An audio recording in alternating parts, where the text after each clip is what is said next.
That right there is that is my friend Cody. You guys remember? Some of you that go way back.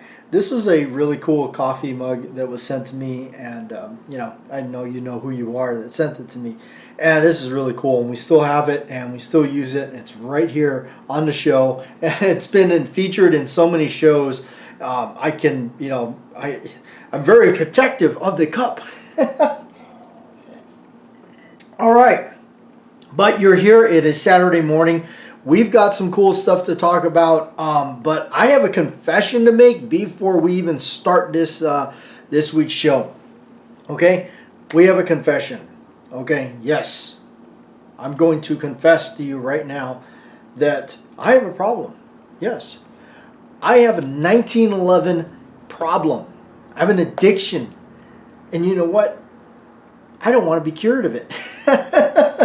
So if you are like me and have a 1911 addiction or desire or like, especially the old classic, you definitely don't want to miss this episode this week on the Collector's Radio and all that kind of stuff. So, okay. Anyway, here we go. We're going to read through the other comments from...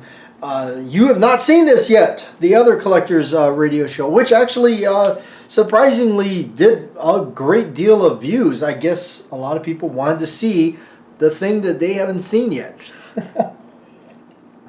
Okay, Danger Man. I have two older Taurus revolvers, and you are right. They're very similar to Smith & Wesson's. Yeah, I think because they were building them. I could be wrong, but I believe they were building them on Smith & Wesson's machinery at one time or so. So the very early Taurus revolvers were built very much like Smith's. So if you see those with the wood grip and everything, they're definitely worth picking up. All right. My first handgun I ever purchased was a Taurus. Model 65, 357 Magnum 3-inch barrel. Love those odd barrel sizes. I got a buddy of mine that I always pal around with. He loves those odd sizes. He's always looking for 3s and 5s and stuff. Paid $219 back in 1992. I also have the Model 85, which is a good one. Yeah, I've seen a few of those. Made in 1984. I have both of them. As they are accurate as Smiths. Yes, absolutely. The older ones are similar bluing in the grips to the Smiths. They were owned by them back in the day. People hate them, and they will never be truly collectible. But my experience with them has been very positive. Yeah, mine too. Those older Smiths or those older Taurus. My buddy, actually, we're talking about Cody. He had picked up a Taurus revolver back when we were on the island together and looking at stuff, and I remember seeing it in a shop. I said, "Dude, that's a good gun." I believe it was. We have a video on it years back.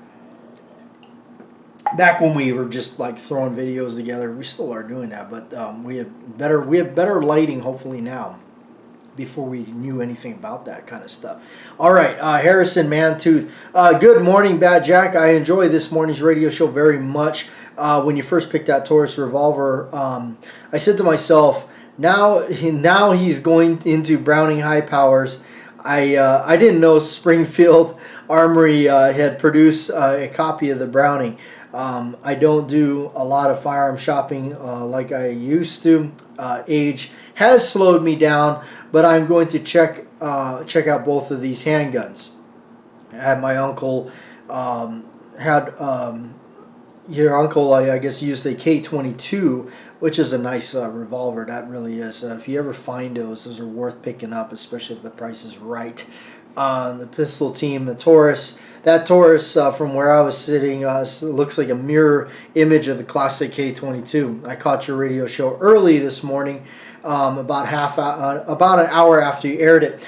After 2 cups of coffee, just getting around to the comment. P.S. I found out after listening closer that Taurus Model 96 is an older model and possibly hard to find now. It can be, I'm guessing. I searched on gun brokers and stuff. It was kind of difficult. They were a little scarce, but I think they're floating around. Slim Fire 54, morning, JW, another awesome radio talk show. Nice SA-35, and a Taurus is very nice too. My first revolver is the Taurus 38 Special with a 4-inch barrel that I purchased back in the 80s. Thanks for the video, and have a great weekend. Slim, you too. Hopefully you had a good weekend, and now too many more. We got one going on here. Also, I did kind of think about this, and let me know in the comments below. We're going to test it out with this one here, and we're going to see. I'm not sure. Most of you probably going to be like checking out after so many, but we're going to try to I don't know what length of time you want the shows in the morning. I'm always crunching it because I don't really want to see. I thought personally was like, you know, I don't know if somebody wants to sit around for 25 minutes listening to somebody just blah, blah, blah, about stuff. So I don't know. Maybe you guys do, maybe you don't. Let me know in the comments. We're going to test it out. We're going to run this one a little longer this time, so stay tuned. If you are interested in these longer videos, let me know. So,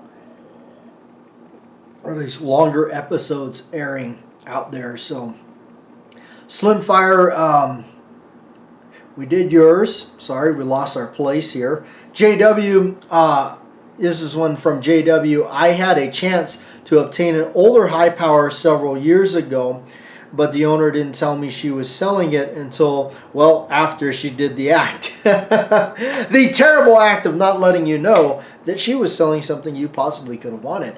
I'm a little bit rueful about it.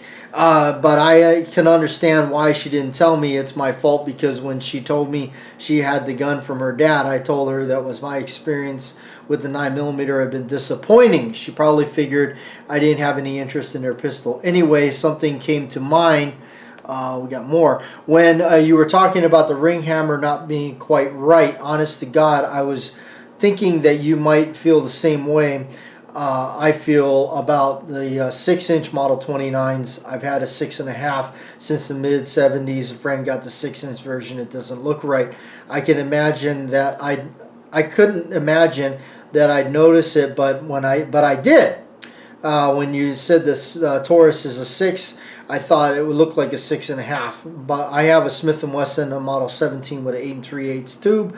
And I was beginning to think your Taurus was a counterpart to my Smith. Yeah, I noticed the 6-inch deal right away with the 29s. I do have a 6. I do have a 6, and I have a couple of 6.5s. I noticed it right away, because when I first bought the 6, I noticed, I said, you know, something's definitely off about this thing. Compared to the movie. And of course it's movie angles and all that kind of stuff, you know, where they can do it. But there is definitely a difference between a 6 and a 6.5. You wouldn't think that much, you know, would kind of make that kind of a difference with that barrel length and everything, but I don't know. To me, you notice it right away. I've even seen some of the 79, 1980 ones with that 6. I'm not sure exactly when they started doing it, but I think in the later part of 78, the -2s of 78, if there were still a -2 at that time. I know for certain the -3s were all 6 inches. So, interesting. I don't know. But yeah, there's definitely something about that. Even the newly made Colt, or not the Smith & Wesson Classic series, the Model 36, has a really strange part where the frame and the hammer meet. It doesn't look quite right to me compared to the old vintage ones. So that's just me. I don't know if I'm just being crazy, but that's just, you know, how I am. I guess I'm just kind of an old school guy. All right, Scottish American, keeping it old school is always better. Nice pickup on the Taurus. They made some good ones back in the day, or when quality really mattered versus pumping out mass quantities. Yes. Isn't that the truth? Jeffrey Richardson, great looking piece of work. Thank you very much. Hungarian Hillbilly, have you seen what MK3 Customs have done with the high powers? They are works of art. I have not. I've not seen. I've seen a lot of photos over times of different custom jobs done to high powers, which is really cool stuff. I mean, if you're into that, absolutely. Actually, that's kind of interesting because we're talking about the old school 1911 in this episode. I'm just such a, I love the old school untouched look, but nothing wrong with a little upgrade sometimes for time to time, as long as the upgrades are done tastefully and it still has the touch of the old school look. For me, that, at least for me, that's the way it is. All right, Joe P. When associating high powers with movies, my first thought was Eddie Murphy in Beverly Hills Cop. Absolutely. Eddie Murphy in Beverly Hills Cop pretty much carries the high power through all three movies. His has got a spur hammer on it.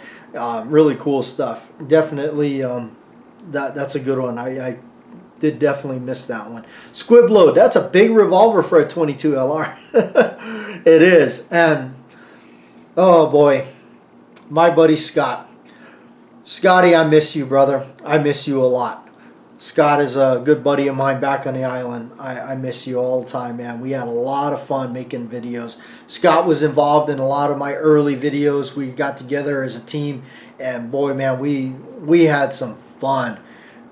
We just had a ball. For those of you that remember going back, some of the videos are been taken down or whatnot, but we had done some really cool stuff. The Halloween episodes and all that we were doing early on stuff. I mean, we were just going crazy with videos.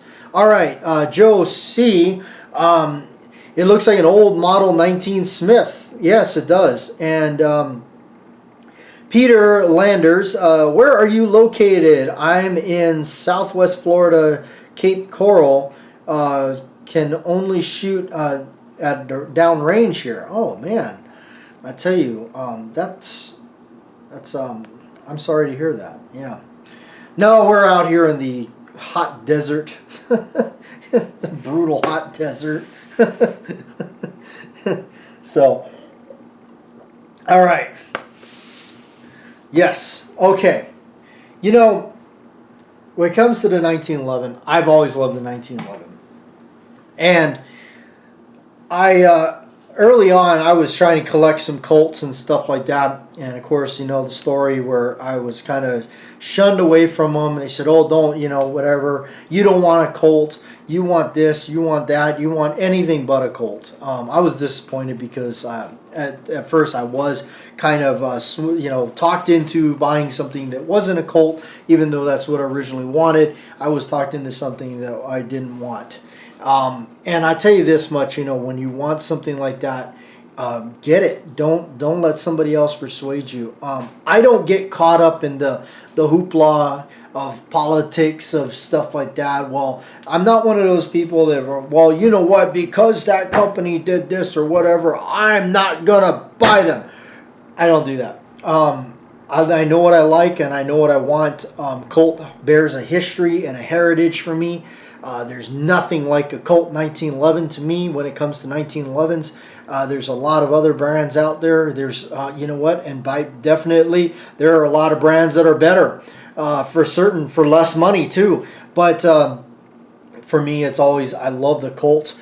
I have been involved in the firearm business since 2009 and been working, counters, basically learning the trade. And, at first I didn't know that you could actually make money doing this. I didn't know that. I didn't know that you could actually make money, enjoying your hobby per se.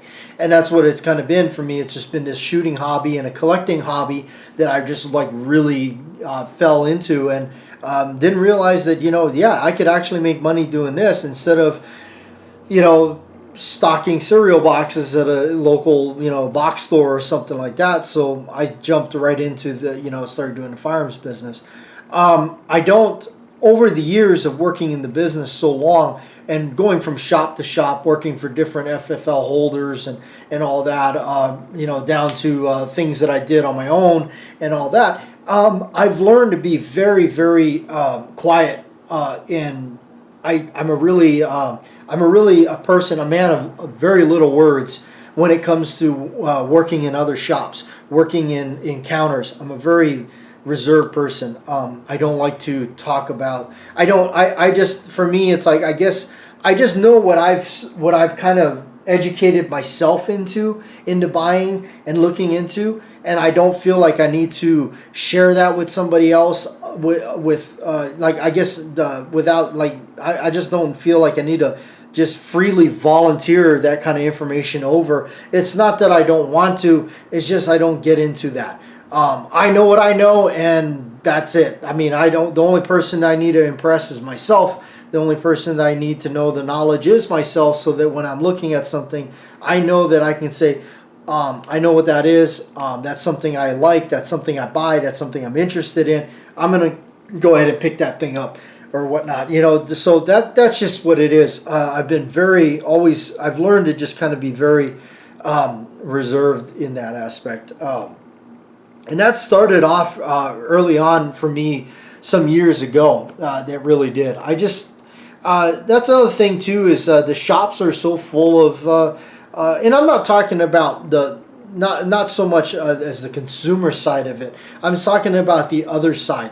That person standing at the other end of that counter, where you come in there and you say, hey, I want to take a look at that.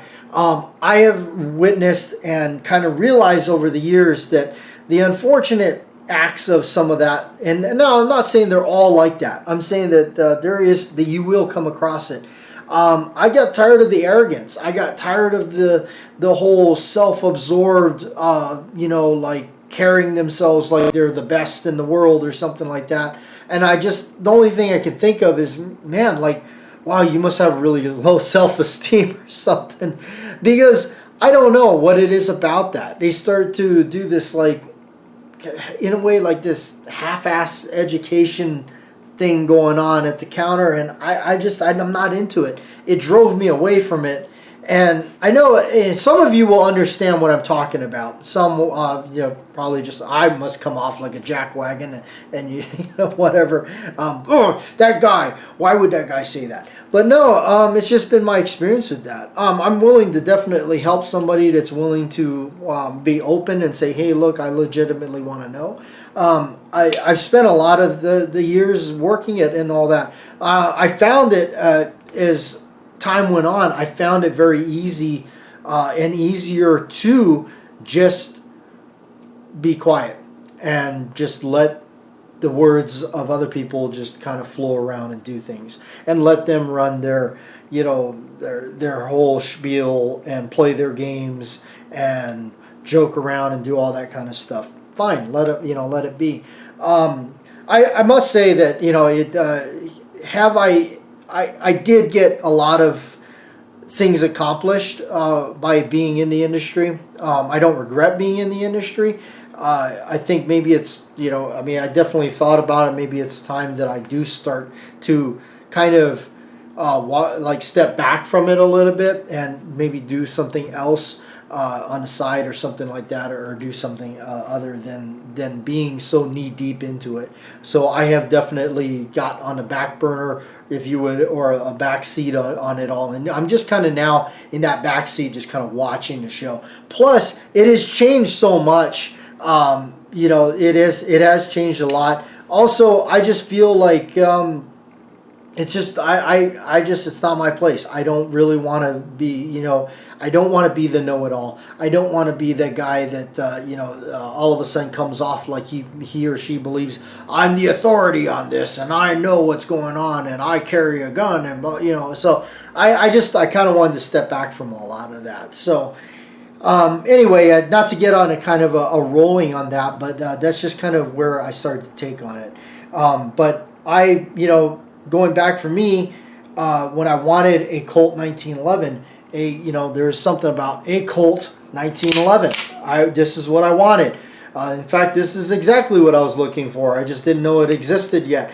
This is something that Colt had put out, and I really wanted it. This is their reproduction model, World War I. They believe they came out with these in 2009. And I chased after it, and I was with no success in finding it, zero success. When I finally did get one, I just said, you know what, I'm gonna shoot it. I'm gonna enjoy it. It was brand new in a box, and I said, no, I gotta have this thing and take it out and enjoy it, and I have, and it's been a very wonderful shooter for me, and I love the fact that it's It's a close replica of the original World War One. You don't have the scalloping on the frame. You have the flat mainspring housing that's smooth with the lanyard loop and the short grip safety. And you can see that large hammer, that spur hammer, it's going to get you a little bit, you know, and that's part of the beauty of it. No lowered ejection wall on the, you know, right here, and there's no extra cutout right over here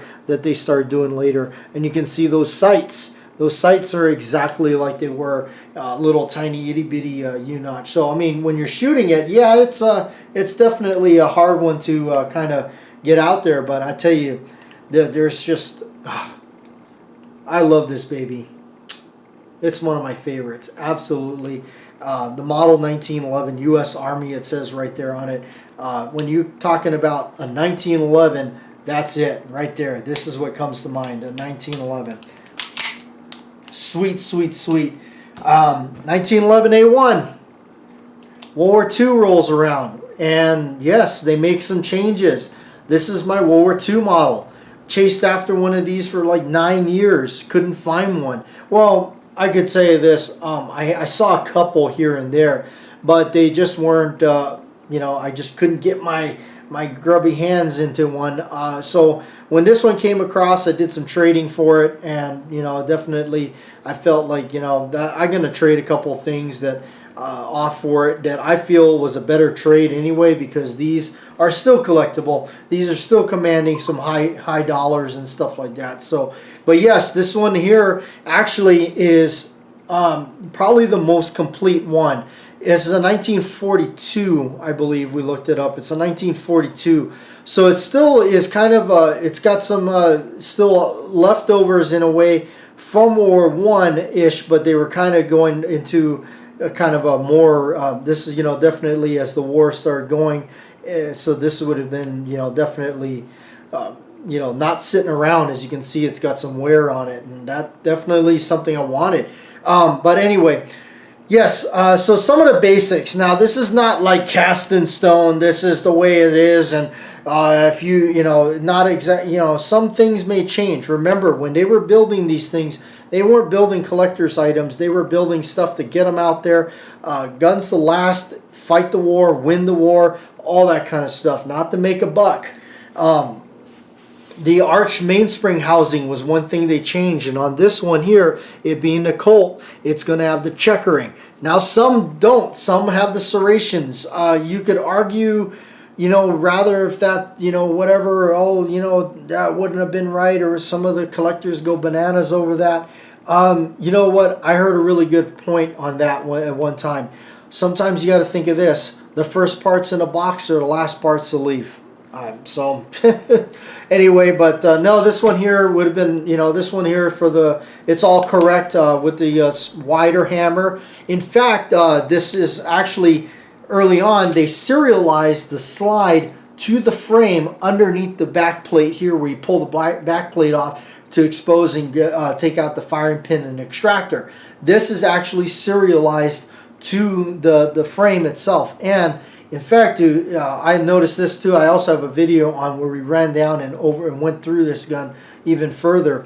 If you look into that back plate on the reverse side, because of all the times the hammer has hit, it actually imprinted that serial number on reverse on the back plate of this. So, I mean, talk about as complete as it can get, including the proper milled trigger for this. This one is just definitely it's a keeper. It's got that really dark, kind of an olive kind of green finish to it. Yeah, so it's really neat. It definitely has more of a darker green finish than the other ones. It definitely retained it. I don't know if that has to do with it being an earlier gun or not, but yeah, it definitely has kind of a strange olive color to it. And then, of course, the magazine, unmarked except for the bottom right there where it says CS, and then it says S here, and I believe that's a Scoville or something. I could be saying that wrong, by the way. I've been known to do that. But, you know, that's the correct magazine. I know it's kind of an early gun, so the phenolic resin grips. It doesn't even have the support on the other sides here. Now, if it was even earlier than that, it wouldn't have had the cross hatch pattern in the back of the reverse of the grips. They would have been completely hollowed out without the cross section, and those have the cross section. So I know those are kind of for the most part correct on it, and I do believe that that's pretty much as correct as it gets. If that back plate literally has the serial number imprinted on it in reverse from the hammer hitting it, and pretty much acting like a stamp, imprinting that name on it. So that's pretty cool. All right, we have here another one. This is another World War II complete, which would be the other thing is the inspector marks on the frames. This one here is inspected by Guy H. Derry for the Colt, which would have been correct. There's some other ones, WB and all that. So if you buy the books and read up on all the markings, what they mean, you'll understand. This one here is a Remington Rand, and it's got the FJA in cartouche right here, which is the inspector for the New York area, the Remington Rand, and say the Ithaca would have been done by Franklin J. Atwood or whatever his name is. I believe that, something Frank Atwood or something is his name. But yeah, that would have been that. You got the correct Remington Rand, slide on top of it. It's important. This one here is a much later gun. I think this is like 1944 or late 43. It's got the milled, or not the milled, but the stamp trigger. It's got a stamp trigger. The grips are original with the bushings here, the reinforcements there. Not the bushings, the reinforcement stuff. It's got some cool stuff on it, markings. The other thing that's important is on this side, you'll see over here where it says United States property and all that, there is no additional markings. Whenever you see additional markings, SA, all kinds of other additional markings there, it means it was sent to an arsenal for rebuild or something, and that definitely has been redone up at some point in its life. It definitely has been sent through the arsenal or something like that. The Remington Rands here, we actually have a couple Remington Rands. They made the most. I do know that Remington Rand was the maker of, they made the most 1911s during the war efforts in World War II. Of course, there's some that are like really rare. You got some like North American Arms stuff. Of course, the Singer sewing machines, as everybody knows. Rumor has it there was actually only like 500 made, and that was the government issue contract, was to see how fast a company could tool up, make 500 guns, and let us inspect them, and there it is. Rumor has it Singer made them with such quality that they said, don't make 1911s. We're going to have you make something else. So, but anyway, yeah, there's rumors of those floating around. They're out there. I've seen mostly photographs of them. They cost a really ridiculous amount of money, more than, post lottery winnings or something. Sure, why the hell not? But currently now it's just like, those are just some silly prices, beyond any kind of prices that I was at all interested in. So. The Ithaca was the last of the collection that I picked up. The Ithaca on the World War II front here for the 1911s. The Ithaca, this one came about. It came up for sale. It was a really good price, and I said, I'm going to have to pick that up because it kind of completes the set that I had. And also, these are the same ones that were featured in I Carry One's videos. That if you look up his video on the war years of the 1911 pistols, that video that I was there when we filmed it and acting as cameraman. We're well past 250,000 views on that video alone on his channel. So awesome stuff, and climbing. I think every day I think it's going up thousands of hits. It's crazy. So, all these are featured on that video, so you can check them out in all their glory. They've become superstars in a way, unlike me. Anyway, the Ithaca Gun Company by Ithaca, New York. Again, FJA on the inspector cartouche on that. Serrated mainspring housing. You can see the difference on that where they started doing the serrations. But that was more common for the Ithaca, the Remington Rand. They were using the serrations for the mainspring housings. And again, that's the one cool thing about all these. They just have this really cool finish to them that I've yet to see anybody recreate accurately. And you know, I don't know if it's all the years of Cosmoline or whatnot, although I believe it's more or less perhaps the type of phosphorus parkerizing they were using back then. That's what I think it really has to do, more so than any kind of the Cosmoline or any of that issue, because I really don't think these things are sitting around for, I mean, now for Cosmoline to have changed the color, I mean, I would imagine it would have to been sitting there boxed up for 100 years. I don't know. So, but you know, who knows? This stuff is so wild and crazy. There's so many books on it that you can read and get educated in it and look around into it and you know, figure out like, hey, what's this? What, you know, what can we do with this? What, all that.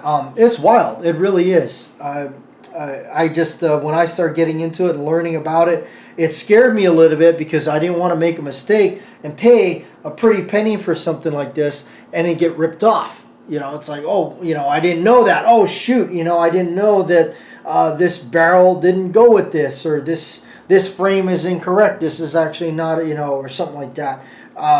You know, that was real common where you'll see like a Colt slide and a Remington Rand frame because they were more plentiful, and you know, I believe Colt made I think Colt made the second most of them, and then it would go to Ithaca, and I think the Union Switch and Signal, this one here, would have been made the least of. So you know, it just yeah, they definitely are commanding some serious dollar, and I would definitely recommend doing some research on it, reading up a little bit on it, and figuring out what's what. And definitely making sure that nobody had done any kind of funny business in them and repairing stuff or switching out parts. I've seen ones where somebody had done up some, you know, taking parts out and replacing things. Luckily, they did keep the original parts and whatnot. But yeah, such as the grips, you know, grips, you can always find these grips on eBay and everything. They're floating around, but they definitely have a certain color to them that it's really hard to replicate, for sure. You know who talked about a lot of those grips was My Hollow Point. My Hollow Point was a really good channel that unfortunately he left YouTube and didn't want to do it anymore. I hope the guy's still in good health. But man, he had a good channel. I really liked it. And he did a lot of 1911 stuff. As I definitely done my share of 1911 videos, and a lot of other YouTubers that we've done our share of 1911 videos. Can't help it. You know, it's a great gun. It's a, you know, and all that. Over the years, I've definitely got to handle a lot of different ones, shoot a lot of different ones. I never forgot when I first got into them what somebody told me when I was going out and shooting with them. They said, oh, if you get your 1911, remember, it won't be your first one and last one. So, and or it won't be your last one, I guess. When your first one won't be your last one. I think that's what it was they were explaining there for me. So, but yeah, there's so much truth to that. As I've been just collecting most of them. But mostly I like to collect the Colts. As you guys know, if you've been through the channel, you like to, you know, if you like the Colts like me, you definitely are enjoying probably a lot of the videos I've done. My favorites are the kind of the Colt Series 70 Mark IV series from the, you know, that time during the 70s, you know, mostly in the mid to late 70s they were doing those. That's mostly because I like a lot of the early Steven Seagal movies where that's what he had, especially like Above the Law, where he pretty much was rolling around with a basic government model Colt Series 70. So that was a lot of fun to watch those, and you know, that's my favorite for sure. And then I think in I want to say in Under Siege 2, he's got something more like this, the original 1911, like a commercial model or something like that. Which I got a commercial model too. It didn't make it out here for the video for us to talk about. To be honest with you, we ran out of table space, if you will. But we also have a video. I also have a video on the channel I carry one of myself, where I think we laid out something like almost 30 1911s combined that we were talking about a lot of this stuff. So there's also that, and getting out there. So anyway, if you like this kind of content, you like the little bit of a longer video, or perhaps maybe even longer if you're crazy, but let me know there in the comments how you like it. If you even made it to the end of this, if you made it to the end of this, you can go ahead and say A1 steak sauce. Why? Because we just like the A1, don't we? Anyway, we're just joking around, having a good time, but that's what it is for me. And yeah, I mean, that's how I mean, if I came off on the wrong way or whatnot, don't get me wrong about working the gun counters. It's just kind of something I've just started to do with myself, and just kind of sitting back a little bit. I'm not a know-it-all. I don't know everything. That's for darn sure. And I don't want to be that guy. I don't want to be that, like I'm the authority of all this stuff, and carry yourself like that. It's like, man, what are you, a narcissist or something? So, but no, I just, it's a fun hobby. I enjoy collecting, and I shoot these, take them out and shoot them every now and then. A good Memorial Day or 4th of July, it's always good to take one of them out and go shoot them up. When I went to that fun shoot that we had out there that they put on, where everybody had a lot of machine stuff and going on. It was like a really cool museum that came to life. It was on 4th of July. I rolled out there with a World War II Colt in my holster, original World War II holster. I just felt like celebrating 4th of July America with something like that. So anyway, thanks for coming around and tuning in.